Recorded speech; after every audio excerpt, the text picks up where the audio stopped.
അപ്പൊ നമുക്ക് റെക്കോർഡിങ്ങിലേക്ക് പോകാം. നമ്മൾ ആദ്യം കാണുന്നത് എങ്ങനെയാണ് ഒരു സി പ്രോഗ്രാം ഇരിക്കുന്നത്, അതെങ്ങനെയാണ് കമ്പൈൽ ചെയ്യാനായിട്ട് പറ്റുക. കമ്പൈൽ എന്താണെന്നുള്ളത് നമ്മൾ പറഞ്ഞു രണ്ടു തരം.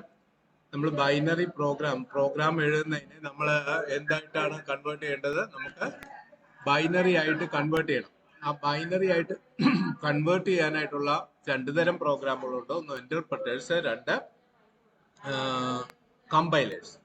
ഇന്റർപ്രറ്റേഴ്സ് എന്ന് പറയുന്നത് ലൈൻ ബൈ ലൈൻ ആയിട്ട് ബൈനറി ഉണ്ടാക്കിയെടുത്ത് അതിനനുസരിച്ച് വർക്ക് ചെയ്യുന്ന പ്രോഗ്രാമുകളെയാണ് ഇന്റർപ്രറ്റേഴ്സ് എന്ന് പറയുന്നത്. എന്നാൽ കമ്പൈലേഴ്സ് എന്ന് പറയുന്നത് വൺ ടൈം, ഒരുമിച്ച് ഒറ്റ സമയത്ത് തന്നെ പ്രോഗ്രാമുകളെ കമ്പൈൽ ചെയ്ത് ബൈനറി ഉണ്ടാക്കി അതിനെ ഇതിലേക്ക് മെഷീനിലേക്ക് കൊടുത്ത് എക്സിക്യൂട്ട് ചെയ്യുന്ന രീതിയാണ്. അപ്പൊ ഈ രണ്ട് തരത്തിലുള്ള ഇതുകൊണ്ട് നമ്മളിപ്പോ ആദ്യം പഠിക്കാൻ പോകുന്നത് കമ്പൈലർ സ്റ്റൈലിലുള്ള കമ്പൈലർ ഉപയോഗിച്ചുകൊണ്ടുള്ള സി പ്രോഗ്രാമിങ്ങിനെ കുറിച്ചാണ് പറയുന്നത്. ഇന്റർപ്രറ്റർ ഉണ്ട്, സി ഇന്റർപ്രറ്റേഴ്സ് ഒക്കെ ഉണ്ട്. അത് നമ്മളെ പഠനത്തിൽ വരുന്നില്ല. നമ്മളെപ്പോഴും കമ്പ്യൂട്ടർ ഉപയോഗിച്ച് വീണ്ടും നമുക്ക് ഡിസ്ട്രിബ്യൂട്ട് ചെയ്യാവുന്ന പ്രോഗ്രാമുകളാണ് ഉണ്ടാക്കേണ്ടത്. അതായത് നമ്മളിവിടെ ഒരു പ്രോഗ്രാം എഴുതിയിട്ട് അത് നമ്മളല്ല സാറിന് ഉപയോഗിക്കുക, വേറൊരാളാണ് ഉപയോഗിക്കുക.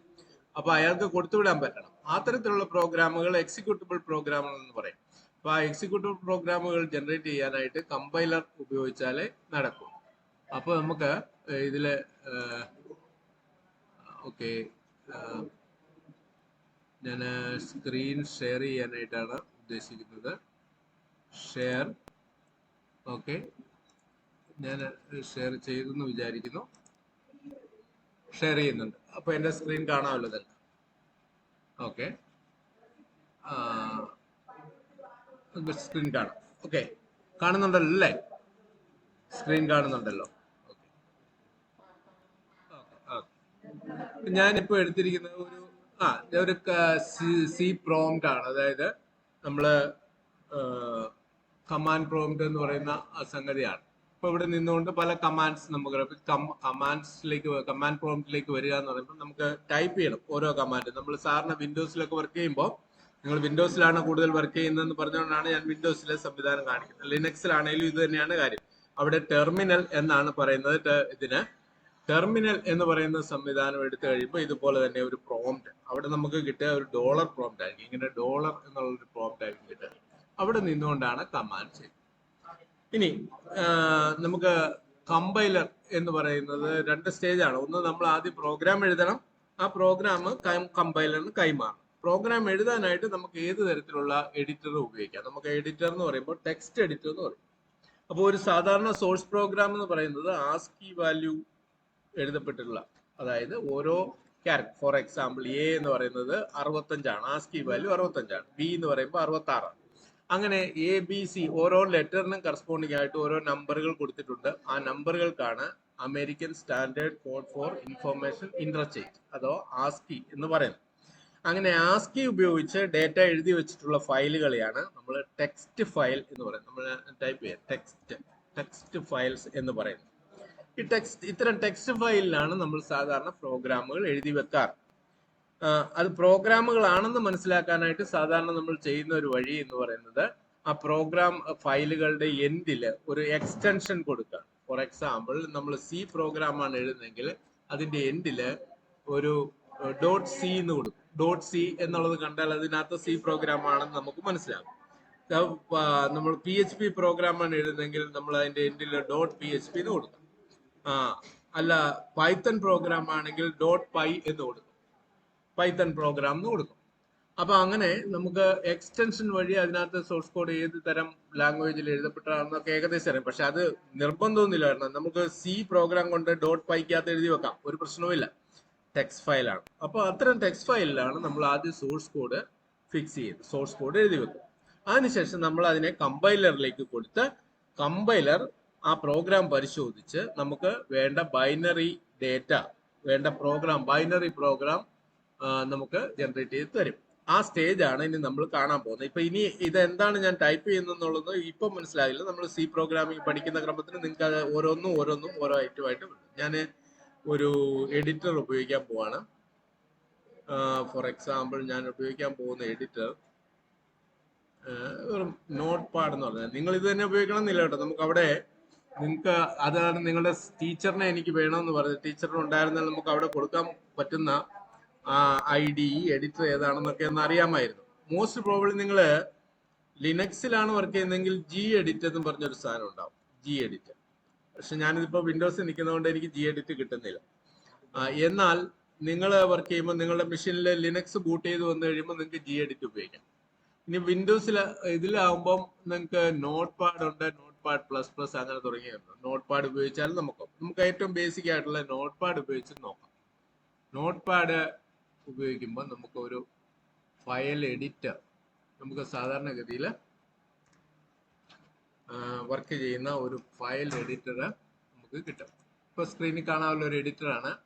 ഞാൻ ഇതിലെ ചില കാര്യങ്ങളൊന്ന് റിമൂവ് ചെയ്യാണ്. ഞാൻ ഫയൽ ന്യൂ എടുത്തു.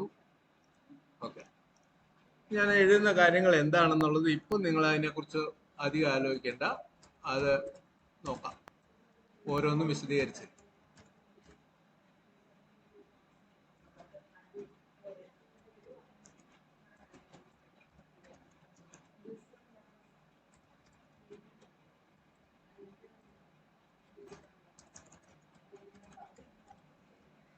കാണാമല്ലോ അല്ലേ? ഓക്കെ, ഞാൻ ഇങ്ങനെ ഒരു കുറച്ച് കാര്യങ്ങൾ ടൈപ്പ് ചെയ്തു. ഇതൊക്കെ എന്താണെന്നുള്ളത് നമുക്ക് പിന്നെ നോക്കാം. ഞാൻ ഇതിന്റെ പേര് കൊടുക്കും, സേവാസ് എന്നുള്ളത് കൊടുത്തിട്ട് ഞാൻ ഈ ഡയറക്ടറിയിൽ അതിനൊരു പേര് കൊടുക്കുകയാണ്. ഓൾ ഫയൽസ് മാറ്റിയിട്ട് my first dot C save ചെയ്തു. ഈ എഡിറ്റർ നമ്മൾ മിനിമൈസ് ചെയ്ത് കഴിയുമ്പോൾ ഇവിടെ കമാൻഡ് പ്രോംപ്റ്റിൽ വീണ്ടും തിരികെ വരും. അവിടെ നമുക്ക് dir എന്ന് പറഞ്ഞ കമാൻഡ് കൊടുത്ത് നമുക്ക് അതിനകത്ത് ഓക്കെ ഇതോടെ പോയി യൂസേഴ്സ്, ഇതാണ് എൻ്റെ ഡയറക്ടറി, ഹോം ഡയറക്ടറി. അവിടെ നോക്കുമ്പം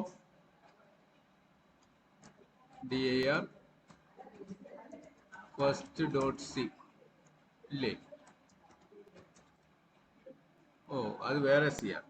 നമുക്ക് ഒന്നുകൂടെ എഴുതി നോക്കാം. Note pad first dot c. Okay, ഓ ഇവിടെ ഉണ്ട്, ഫസ്റ്റ് ഡോട്ട് സി ഉണ്ട്. അത് നമ്മൾ സേവാസ് കൊടുത്തപ്പോൾ വേറെ സ്ഥലത്ത് പോയി, അതുകൊണ്ടാണ് നമ്മൾ കാണാതെ വന്നത്. നമ്മൾ സിയിലോ എന്തോ മറ്റോ പോയി. സോ ഞാൻ അതിനെ എൻ്റെ ഫോൾഡറിലേക്ക് കൊണ്ടുവരികയാണ്. Users HP. നമ്മൾ സാധാരണഗതിയിൽ എന്താ ചെയ്യേണ്ടതെന്ന് വെച്ചാൽ ഒരു ഫോൾഡർ ഉണ്ടാക്കണം. നമ്മൾ സാമ്പിളായിട്ട് ചെയ്യാൻ പോകുന്ന കാര്യങ്ങളൊക്കെ നമ്മൾ ഇരിക്കുന്ന മെഷീൻ, സ്ഥിരമായിട്ട് ഇരിക്കുന്ന മെഷീനിൽ ഒരു ഫോൾഡർ ഉണ്ടാക്കി അതിനകത്ത് വെച്ച് വേണം ചെയ്യാൻ. ഓക്കെ, ഇപ്പം ഞാൻ എൻ്റെ ഫോൾഡറിൽ കാണിക്കുന്നു. നിങ്ങൾ അവിടെ നിങ്ങളുടെ ലാബിൽ ചെയ്യുമ്പോൾ നിങ്ങൾ ഒരു വർക്ക് ഫോൾഡർ ഉണ്ടാക്കിയിട്ട് D ഡ്രൈവിലോ E ഡ്രൈവിലോ ഒരു വർക്ക് ഫോൾഡർ ഉണ്ടാക്കിയിട്ട് അതിനകത്തേക്ക് വേണം ഇത് സേവ് ചെയ്ത് വെക്കാൻ. ഓക്കെ, ഫയൽസ് ഉണ്ട്, അത് എടുത്തോളാം. ഓക്കെ, മിനിമൈസ് ചെയ്യുക. ഇപ്പൊ ഇവിടെ വരുമ്പോൾ എനിക്ക് ls അഥവാ dir കമാൻഡ് കൊടുക്കുമ്പോൾ എനിക്ക് ഫസ്റ്റ് ഡോട്ട് സി ഉണ്ടായിരിക്കുന്നതായിട്ട് കാണാം. ഫയൽ ഉണ്ട് അവിടെ. ഓക്കെ, ഇനി നമ്മൾ അടുത്ത സ്റ്റെപ്പ് ചെയ്യുന്നത് ഉപയോഗിക്കാൻ പോകുന്ന കമ്പൈലർ. ഇപ്പൊ ഞാൻ ഇതിനകത്ത് ഇൻസ്റ്റാൾ ചെയ്ത് വെച്ചിരിക്കുന്ന കമ്പൈലർ നിങ്ങളുടെ ലിനക്സിലും അവൈലബിൾ ആയിട്ടുള്ള GCC എന്ന് പറയുന്ന കമ്പൈലറാണ്. GCC എന്ന് പറയുന്ന കമ്പൈലർ. ഇതൊക്കെ ഒന്ന് എഴുതി വെക്കുകയാണെങ്കിൽ നന്നായിരിക്കും. കമാൻഡ് പിന്നെ തപ്പാതെ തന്നെ ചെയ്ത് തുടങ്ങിക്കുക. നമ്മൾ ഓൾറെഡി ക്ലാസ് തുടങ്ങുന്ന മട്ടിന് തന്നെ ലാബ് സെഷനും തുടങ്ങാം, ഒരു പ്രശ്നവുമില്ല. നമുക്ക് ബൈ അതായത് ക്ലാസ്സിൽ പറയുന്ന കാര്യങ്ങൾ പിറ്റേ ക്ലാസ്സിലോ അല്ലെങ്കിൽ അന്ന് തന്നെയോ ചെയ്ത് നോക്കി പോകുന്നതായിരിക്കും നല്ലത്. അപ്പൊ വീട്ടിൽ ചെന്നാണെങ്കിലും ചെയ്യാൻ പറ്റും. അപ്പൊ അത് കമാൻഡ്സ് ഒക്കെ എഴുതി വെച്ച് അതുപോലെ ചെയ്യാൻ ശ്രമിക്കുക. പിറ്റേ ദിവസം സംശയം ഉണ്ടെങ്കിൽ സാറിനോട് വന്ന് ചോദിക്കാം. അതാണ് നമുക്ക് ചെയ്യാം. അപ്പൊ ഞാൻ ഇവിടെ ഉപയോഗിക്കാൻ പോകുന്ന കമാൻഡ് എന്ന് പറയുന്നത് GCC എന്നാണ്. ഇത് ലിനക്സ് ഇൻസ്റ്റാൾ ചെയ്തിട്ടുണ്ടെങ്കിൽ, നിങ്ങളുടെ മെഷീനിൽ ലിനക്സ് ഇൻസ്റ്റാൾ ചെയ്തിട്ടുണ്ടെങ്കിൽ GCC അവൈലബിൾ ആണ്. വിൻഡോസിലാണെങ്കിൽ GCC ഡൗൺലോഡ് ചെയ്ത് ഇൻസ്റ്റാൾ ചെയ്യണം. അതിനകത്ത് മിങ് GW എന്ന് പറഞ്ഞൊക്കെ ഉള്ള ടൂൾസ് ഉണ്ട്. അത് ഇൻസ്റ്റാൾ ചെയ്ത് കഴിയുമ്പോൾ നമുക്ക് GCC കമാൻഡ് വെറുതെ GCC അടിച്ച് നോക്കിയാൽ നമുക്ക് ഇങ്ങനെ ഒരു മെസ്സേജ് ഒക്കെ വരുന്നുണ്ടെങ്കിൽ GCC ഇൻസ്റ്റാൾഡ് ആണെന്ന് മനസ്സിലായി. ഇത് കണ്ടില്ലേ, fatal error no input file. അതിനോട് ഇൻപുട്ട് ഫയൽ ഏതാന്ന് പറഞ്ഞില്ലെന്നാണ് അത് പറയുന്നത്. അപ്പോൾ ഇത് ഉണ്ടെന്നുള്ളത്, കമ്പൈലർ ഉണ്ടെന്നുള്ളത് ഓക്കെ. അപ്പോൾ ഈ എറർ മെസ്സേജ് കണ്ടാൽ അത് കുഴപ്പമൊന്നുമില്ല, വർക്കിംഗ് ആണ്. നമ്മൾ പ്രത്യേകിച്ച് ഒരു ഫയലിന്റെ കാര്യം പറഞ്ഞില്ല, ഏത് ഫയലാണ് പ്രോഗ്രാം ഫയൽ എന്ന് പറഞ്ഞില്ല എന്നുള്ളത് കൊണ്ടാണ് അത് ഇങ്ങനെ കാണിക്കുന്നത്. ഓക്കെ, അപ്പോൾ നമുക്ക് അടുത്ത സ്റ്റേജിലേക്ക് വരാം. GCC അത് കഴിഞ്ഞ് GCCയോട് പറയണം നമ്മുടെ ഫസ്റ്റ് ഡോട്ട് സി കമ്പൈൽ ചെയ്യുക. GCC എന്ന് പറയുന്നത് GNU C കമ്പൈലർ എന്നുള്ളതിന്റെ ചുരുക്കമാണ്. GNU is not Unix എന്നുള്ളതിന്റെ എന്താ പറയുന്നത്, സർക്കുലർ അക്രോണിം ആണ് GNU എന്ന് പറയാം. അത് കണ്ടിട്ടുണ്ടാവും, കേട്ടിട്ടും ഉണ്ടാവും. GNU ലിനക്സ് എന്നൊക്കെ ഉണ്ട്. GNU എന്ന് പറഞ്ഞാൽ GNU is not Unix എന്നുള്ള ഇതിന്റെ ചുരുക്കമാണ്, സർക്കുലർ അക്രോണിം ആണ് GNU എന്ന് പറയുന്നത്. അപ്പൊ ഈ GNU ഉണ്ടാക്കിയ അതിന്റെ ആ ഫൗണ്ടേഷനും അതിന്റെ കാര്യങ്ങളൊക്കെ ഉണ്ടാക്കിയ ആള് വലിയൊരു ആളാണ്, നമ്മുടെ ഇന്ത്യയിലൊക്കെ വളരെ ഫേമസ് ആയിട്ടുള്ള ആളാണ്. റിച്ചാർഡ് സ്റ്റാൾമാൻ എന്ന് പറയുന്ന പേര് കേട്ടിട്ടുണ്ടാവും.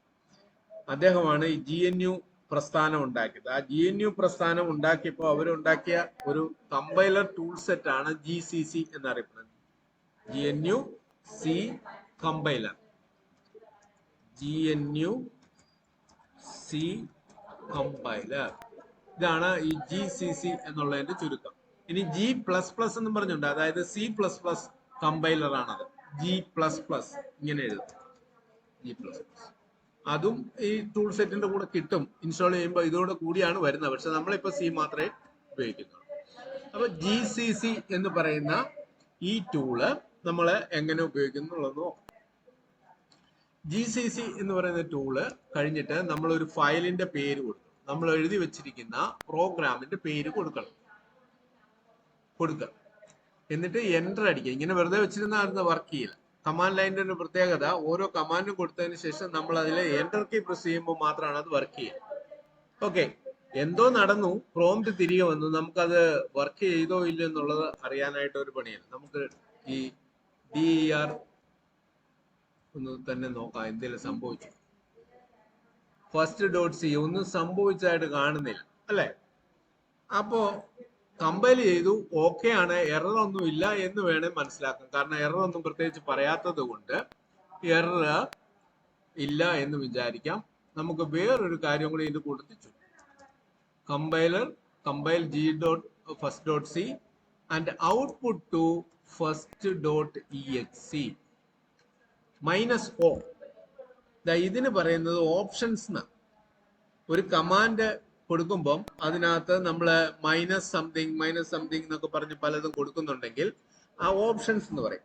ആ ഓപ്ഷൻ അല്ല, കമാൻഡ് ലൈൻ ഓപ്ഷൻ എന്ന് പറയുന്നത് ആ ഓപ്ഷൻസ് അനുസരിച്ച് ദ മെയിൻ പ്രോഗ്രാം ഡിഫറെന്റ് ആയിട്ട് ഫംഗ്ഷൻ ചെയ്യും. നമ്മൾ സാധാരണ പറയുന്ന പോലെ അല്ല, വേറെ രീതിയിൽ ഫംഗ്ഷൻ ചെയ്യും. ഇപ്പൊ നമ്മൾ പറഞ്ഞിരിക്കുന്നത് GCC ഉപയോഗിച്ച് first.c കമ്പൈൽ ചെയ്യുക, അതിന്റെ ഔട്ട്പുട്ട് എന്തായാലും അത് first.exe എന്നുള്ള പേരിൽ വെക്കാം. ഒരു കമ്പൈലറിന്റെ ഔട്ട്പുട്ട് ബൈനറി പ്രോഗ്രാം ആണെന്ന് നിങ്ങൾക്ക് അറിയാം. അങ്ങനെ വരുന്ന പ്രോഗ്രാമിന് first.exe എന്നുള്ള പേര് കൊടുക്കുക എന്നാണ് ഇപ്പോൾ പറഞ്ഞിരിക്കുന്നത്. നമ്മൾ നോക്കാം, എൻ്റർ അടിക്കുമ്പോൾ നമുക്ക് വീണ്ടും പഴയ പോലെ എറർ സ്ക്രീൻ ഒന്നും വരുന്നില്ല, പഴം തിരിച്ചിട്ട് വരും. നമ്മൾ നേരത്തെ ചെയ്ത പോലെ നമുക്കൊന്ന് നോക്കാം. first.star എന്താണ്? ഇവിടെ നോക്കൂ, first.c ഉണ്ടായിട്ടുണ്ട്, first.exe ഉണ്ടാക്കിയിട്ടുണ്ട്. നമ്മൾ അതിന്റെ സൈസിന്റെ വ്യത്യാസം കണ്ടോ, 167 ഒന്ന് 900 something kilobytes, 900 KB. Bytes 900 bytes, അപ്പോൾ 90 KB ഓളം വരുന്ന ഒരു ഫയലാണ്. ബാക്കിയൊക്കെ വേറെ ഫസ്റ്റ് എന്ന് ഞാൻ പേര് കൊടുത്ത വേറെ ചില ഫയലുകളാണ്, ജാവ ഫയലുകൾ, HTML ഫയൽ, അതൊക്കെ വിട്ടേക്കും. നമ്മൾ ആദ്യം എഴുതിയ first.cയും അതിന്റെ കറസ്പോണ്ടിങ് ആയിട്ട് നമ്മൾ GCC first.c -o first.exe എന്ന് പറഞ്ഞ് ജനറേറ്റ് ചെയ്ത ഫയലും അവിടെ ഉണ്ടായിട്ടുണ്ട്. അപ്പൊ ഇതെന്താണ്, ഈ .exe എന്ന് കണ്ടാൽ നമുക്ക് ഒരു കാര്യം മനസ്സിലാക്കണം, അത് എക്സിക്യൂട്ടബിൾ, അതായത് ബൈനറി ഇൻസ്ട്രക്ഷൻ ആണ് അതിനകത്ത് ഇരിക്കുന്നതെന്ന് നമുക്ക് മനസ്സിലാക്കാം. അപ്പൊ നമ്മൾ എങ്ങനെയാണ് ഇത് എക്സിക്യൂട്ട് ചെയ്യുന്നത്, നമ്മൾ ഇത് റൺ ചെയ്യുന്നത്, നമ്മൾ അവിടെ എഴുതിയ കാര്യങ്ങൾ ഇത് കറക്റ്റ് ആയിട്ട് റൺ ചെയ്യുന്നുണ്ടോ എന്ന് നോക്കാനായിട്ട് നമുക്ക് ആ പ്രോഗ്രാമിന്റെ പേര് ഫുള്ളും വേണേ കൊടുക്കാൻ .exe എന്നുള്ള കൊടുക്കാം. exe എന്നുള്ള കൊടുത്തില്ലെങ്കിലും കുഴപ്പമില്ല, exe എന്ന് കൊടുത്തു കഴിഞ്ഞാൽ എൻ്റർ അടിക്കുക. ഓക്കെ, ഹലോ വേൾഡ് വന്നു. ഇത് എവിടുന്ന് ഈ ഹലോ വേൾഡ് വന്നത്? ഹലോ വേൾഡ് എങ്ങനെ സ്ക്രീനിൽ വന്നു?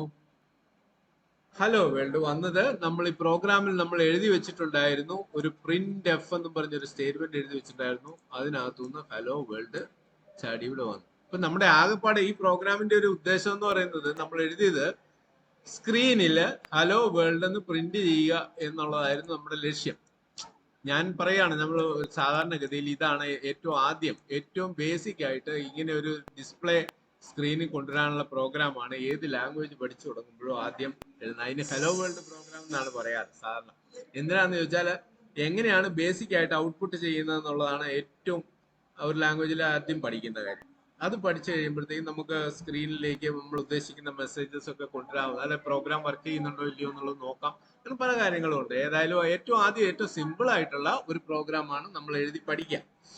അപ്പൊ അങ്ങനെ നോക്കുമ്പോൾ ഈ പ്രോഗ്രാം, ബേസിക് ആയിട്ടുള്ള ഈ പ്രോഗ്രാം നമ്മൾ എഴുതിയിട്ട് അത് നമ്മൾ എന്തൊക്കെ ചെയ്തു? നമ്മള് അതിനെ കമ്പൈൽ ചെയ്തു. കമ്പൈൽ ചെയ്യാൻ എന്ത് ടൂളാണ് നമ്മൾ ഉപയോഗിച്ചത്? കമ്പൈലർ ഏതാണ് ഉപയോഗിച്ചത്? നമ്മൾ GNU-C കമ്പൈലർ അഥവാ GCC എന്ന് പറയുന്ന ടൂളാണ് ഉപയോഗിച്ചത്. ഇനി നിങ്ങളുടെ സാറിനോട് പറയണം GCC അവൈലബിൾ അല്ല, GCC ഇൻസ്റ്റാൾ ചെയ്ത് തരാൻ പറയണം. ഒന്നിൽ ലിനക്സിൽ എടുത്ത് നോക്കുക. അപ്പോൾ ലിനക്സിൽ എടുക്കുമ്പോഴത്തേക്കും Gedit ഉപയോഗിച്ച് ഫയൽ ഉണ്ടാക്കാം. ഞാനിവിടെ വിൻഡോസ് ആയതുകൊണ്ടാണ് നോട്ട് പാഡിൽ ഫയൽ ഉണ്ടാക്കിയത്. Geditഉം അല്ലെ ജീനി എന്ന് പറയുന്ന ഒരു എഡിറ്ററും ഒക്കെ ഉണ്ടാവും. സാറ് അതിൽ ഏതാണോ ഉപയോഗിക്കുന്നത് എന്നുള്ളത് അതിനനുസരിച്ച് സാറ് നിങ്ങളെ കാണിച്ചു തരും. ഈ ഇപ്പൊ പറയുന്ന കാര്യങ്ങളെല്ലാം കാണിച്ചു തരും. ഇനി നമുക്ക് ഈ പ്രോഗ്രാമിന്റെ, നമ്മൾ എഴുതി വെച്ചിരിക്കുന്ന ഈ പ്രോഗ്രാമിന്റെ സ്ട്രക്ചറിനെ കുറിച്ച് സംസാരിക്കാം. ഇപ്പൊ മനസ്സിലായോ? എന്തെങ്കിലും ഇത്രയും സ്റ്റെപ്പുകളിൽ എന്തെങ്കിലും സംശയം ഉണ്ടോ? നമ്മൾ ആ ചെയ്ത കാര്യങ്ങൾ സംശയം ഉണ്ടോ? അതൊന്ന് ചോദിച്ച് പറഞ്ഞേ. ഹലോ, ആർക്കെങ്കിലും ഇത് എന്താണ് ചെയ്തതെന്നുള്ളത് മനസ്സിലാകാതെ ഉണ്ടോ? നമ്മൾ ഒന്നുകൂടെ പറയും, എത്ര തവണ വേണമെങ്കിലും പറയാം. നമുക്ക് ഇത് ഈ ഭാഗം മനസ്സിലാക്കിയിട്ട് പോകുന്നതാണ് നല്ലത്. അത് കഴിഞ്ഞാൽ പിന്നെ ഇതിലേക്ക് പിന്നെ തിരിച്ചു വരണ്ടല്ലോ. ഓക്കെ, ആർക്കെങ്കിലും എന്തെങ്കിലും സംശയമുണ്ടോ? എന്താണ് സംഭവിക്കുന്നത്, ഞാൻ എന്താണ് കാണിച്ചത് എന്നുള്ളത് നിങ്ങൾക്ക് മനസ്സിലായത് ഒന്ന് പറയുക. പേര് വിളിക്കണോ? ആട്ടെ, ഷഹനാസ് ആയിക്കോട്ടെ. ഷഹനാസ്, ഇത് എന്താണ് ഞാൻ ചെയ്തത് എന്ന് മനസ്സിലാക്കിയത്? ഷഹനാസിന് എന്താണ് മനസ്സിലായത്?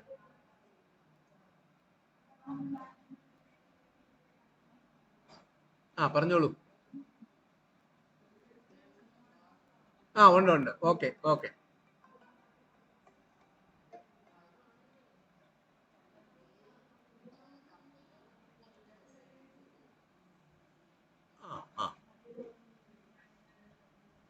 Correct, very good. കേൾക്കുന്നുണ്ട്, പറഞ്ഞോളൂ.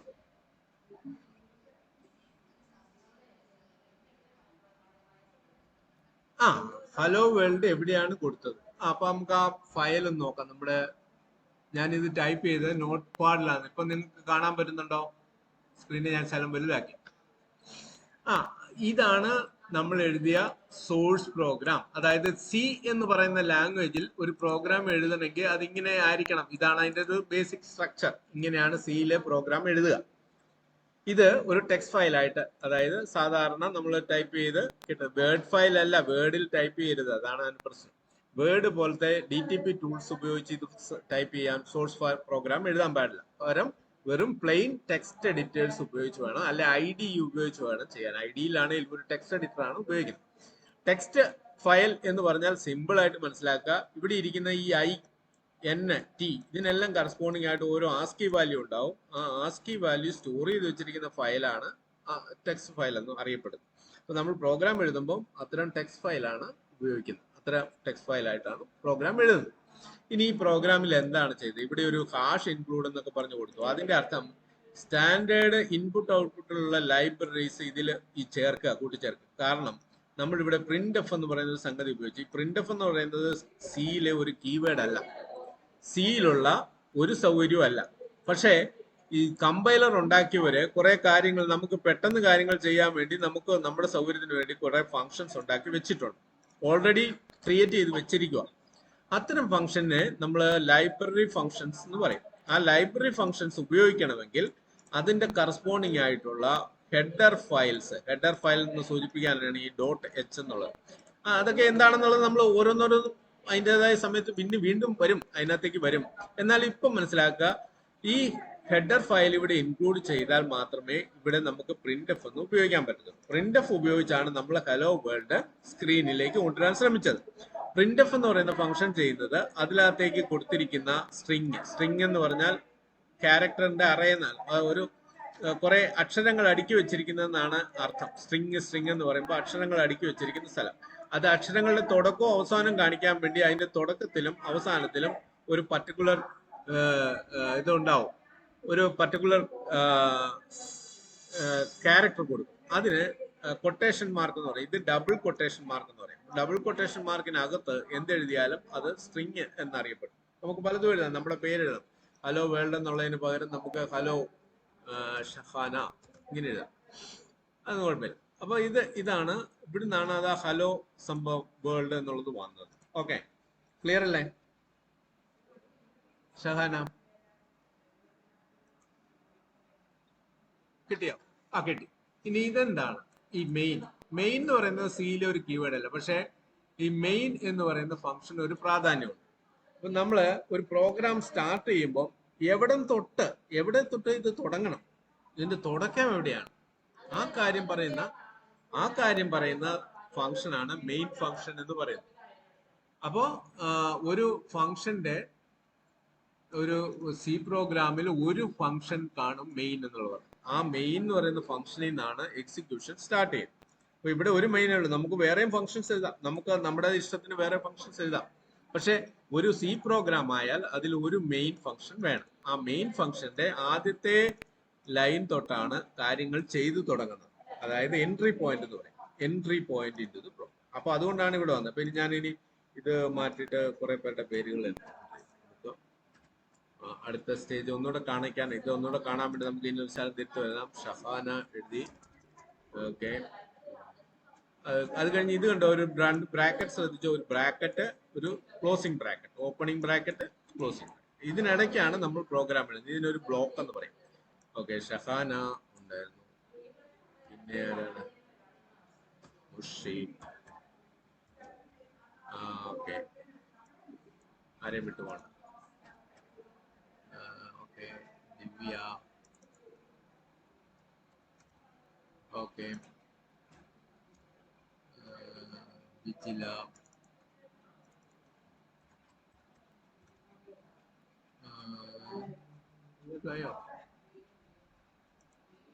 ആരോ വിട്ടുപോയല്ലോ. ഷഹാന, മുഷി, ദിവ്യ, വിജയ,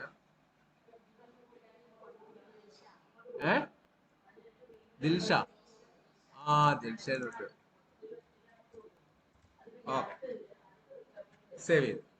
സേവ് ചെയ്യണം. ഓരോ തവണയും ഇതിൽ പ്രോഗ്രാമിൽ ചേഞ്ച് വരുത്തുമ്പോൾ നമ്മൾ ഫയൽ എടുത്തിട്ട് സേവ് കൊടുക്കണം. Ctrl+S പ്രസ് ചെയ്താലും മതി. അങ്ങനെ സേവ് ഹലോ, ആരാ അയ്യോ വിട്ടുപോരുന്നല്ലോ. പേരെന്താ? പേര് ഞാൻ ലിസ്റ്റ് എടുത്തില്ല. ഒരാള് ഗംഗ. ഓക്കെ, ഗംഗയെ വിട്ടുപോയി. ഓക്കെ, സേവ് ചെയ്തു. നമ്മള് ഇതിലേക്ക് വന്നു, നമ്മുടെ കമാൻഡ് പ്രോംപ്റ്റിലേക്ക് വന്നിട്ട് GCC. അപ്പൊ എന്താ ചെയ്യണ്ടേ? ഇനി നമ്മൾ പ്രോഗ്രാമിന്റെ പേര് കൊടുക്കണം അല്ലെ, first.c. ദെൻ ഔട്ട്പുട്ട് -o ഏതിലേക്ക് വെക്കണം? first.exe കൊടുത്തു, എന്റർ കീ പ്രസ് ചെയ്തു. കമാൻഡ് ഒക്കെ ഓക്കെ ആണ്. എന്തെങ്കിലും എറർ ഉണ്ടെങ്കിൽ മാത്രമേ ഇവിടെ വരത്തുള്ളൂ, അത് ഞാൻ കാണിച്ചത്. എറർ ഇല്ലെങ്കിൽ അതെല്ലാം കറക്റ്റ് ആകും. നമ്മൾ റൺ ചെയ്യാനായിട്ട് അതിന്റെ പേര് കൊടുക്കുക, പ്രോഗ്രാമിന്റെ പേര്, എക്സിക്യൂട്ടബിൾ ഫയലിന്റെ പേര് കൊടുക്കുക. എക്സിക്യൂട്ടബിൾ ഫയലിന്റെ പേര് കൊടുക്കുക. ഇവിടെ കൊടുത്തിട്ട് കമാൻഡ് പ്രോംപ്റ്റിൽ നിന്ന് എന്റർ കീ പ്രസ് ചെയ്യുമ്പോൾ നോക്കൂ, ഹലോ ഷഹാന, ഹലോ എല്ലാം. ഇതെന്താ സംഭവിച്ചത്? എല്ലാവരുടെയും പേര് മിക്സ് ആയി, അങ്ങോട്ട് ജോയിൻ ആയിപ്പോയി. അതെന്താണ്? നമ്മൾ ഇതിന്റെ എൻഡിൽ നമ്മൾ പറയാണ്, ഇത് പ്രിന്റിങ് കഴിഞ്ഞതിന് ശേഷം അടുത്ത ലൈനിലേക്ക് പോകണം എന്ന് നമ്മൾ പറയണം. പറഞ്ഞില്ലെങ്കിൽ അവൻ അത് അങ്ങനെ ചെയ്യുള്ളൂ. ഓക്കെ, കുഴപ്പമില്ല, നമുക്ക് പറയാമല്ലോ. ഓരോരുത്തരുടെയും പേര് പ്രിന്റ് ചെയ്തതിന് ശേഷം ഇപ്പൊ നമ്മൾ അടുത്ത ഇതിലേക്ക് പോയി എന്ന് വിചാരിക്കും.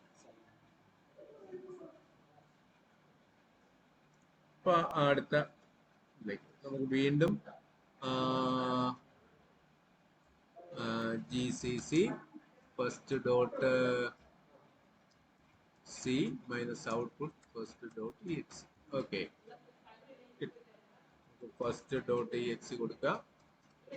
അപ്പൊ ഇന്ന് നമ്മൾ ഒരു കാര്യങ്ങൾ പഠിച്ചു കണ്ടോ, നമുക്ക് വളരെ ഭംഗിയായിട്ടുള്ള ഒരു ഔട്ട്പുട്ട്.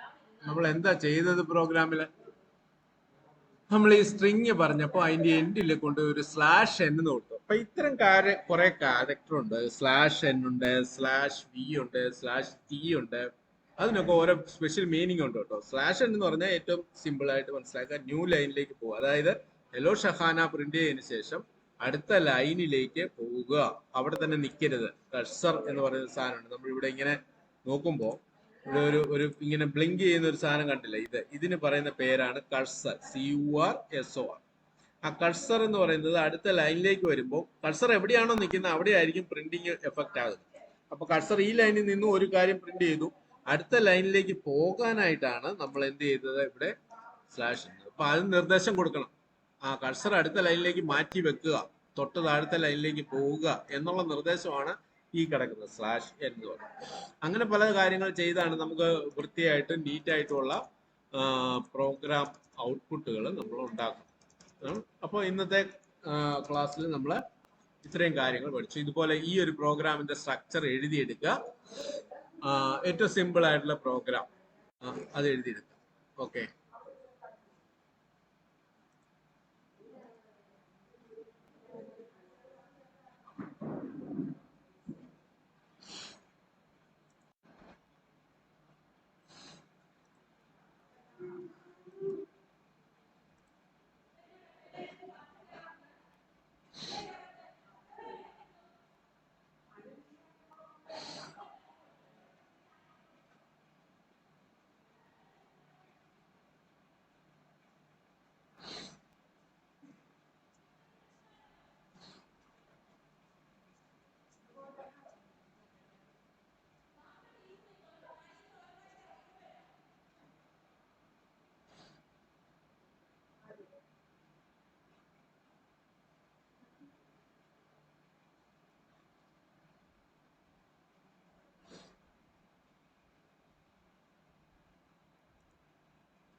തിരൂര് പിജിരിസ് പിജിരിസ് 7 പേര്. അതില് കുറച്ച്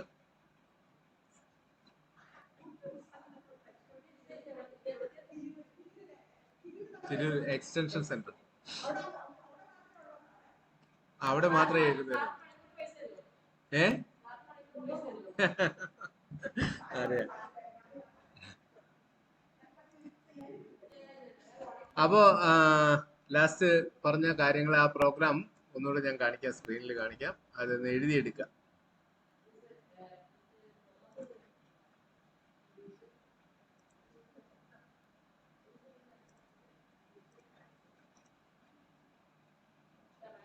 ഓക്കെ, കിട്ടിയോ? ഇത് കാണാൻ പറ്റുന്നുണ്ടോ? ഹലോ, ഓക്കെ, അതൊന്ന് എഴുതി എടുത്ത് വെക്കുക. അടുത്ത ക്ലാസ്സിൽ ഇതുപോലെ നിങ്ങൾ ലാബിൽ ചെല്ലുമ്പോൾ ലിനക്സിൽ പോയിട്ട് ഒരു ടെർമിനൽ എടുത്ത് അവിടെ ഈ ഫയല് ഒരു gedit വഴി ഉണ്ടാക്കി first.c എന്ന് എഴുതി വെക്കുക. സേവ് ചെയ്ത് വെച്ചതിന് ശേഷം വീണ്ടും കമാൻഡ് പ്രോംപ്റ്റ് $prompt വന്നിട്ട് GCC first.c -o exe കൊടുക്കണ്ട കേട്ടോ. ലിനക്സിലാണെങ്കിൽ .exe എന്ന് പറയാറില്ല, എക്സിക്യൂട്ടബിൾ എല്ലാം വെറുതെ എക്സ്റ്റൻഷൻ ഒന്നും ഇല്ലാത്ത പേരാണ് കൊടുക്കുന്നത്. വിൻഡോസിലാണെങ്കിൽ മാത്രം .exe എന്ന് കൊടുത്താൽ മതി. ഇല്ലെങ്കിൽ നീ ഇത് ചെയ്യുമ്പോൾ വിൻഡോസ് ചെയ്യുമ്പോൾ GCC എന്നുള്ള കമാൻഡ് കണ്ടില്ല എന്ന് പറയും. അങ്ങനെ പറയുമ്പോൾ സാറിനെ വിളിച്ചിട്ട് GCC അതിൽ ഇൻസ്റ്റാൾ ചെയ്ത് തരാനായിട്ട് പറയും. ഓക്കെ, GCC ഇൻസ്റ്റാൾ ചെയ്യാനായിട്ടുള്ള സ്റ്റെപ്പുകളും ആ കൂട്ടത്തിൽ സാറിന്റെ കൂടെ ഇരുന്ന് അതുകൂടെ പഠിക്കണം കേട്ടോ. ഓക്കെ, ക്ലിയർ അല്ലേ? അടുത്ത ക്ലാസ്സിൽ ഞാൻ ഈ ഇതിന്റെ കോഡ് ഒക്കെ ഷെയർ ചെയ്യേണ്ടതാണെങ്കിൽ അത് നിങ്ങൾക്ക് അന്നേരം തന്നെ ഇട്ടുതരാം. നിങ്ങൾ ലാപ്ടോപ്പിലാണെങ്കിൽ അപ്പം തന്നെ ചെയ്ത് നോക്കാൻ പറ്റും. ഇത് കണ്ടുകൊണ്ടിരിക്കുന്ന സമയത്ത് തന്നെ നിങ്ങൾക്കത് അവിടെ ചെയ്യാനായിട്ട് പറ്റും. അത് ഓക്കെ, ചെയ്യാനായിട്ട്. ക്ലിയർ? ഇപ്പൊ ഇന്ന് നമുക്ക് നിർത്താം. ഓക്കെ അല്ലേ? ഓക്കെ.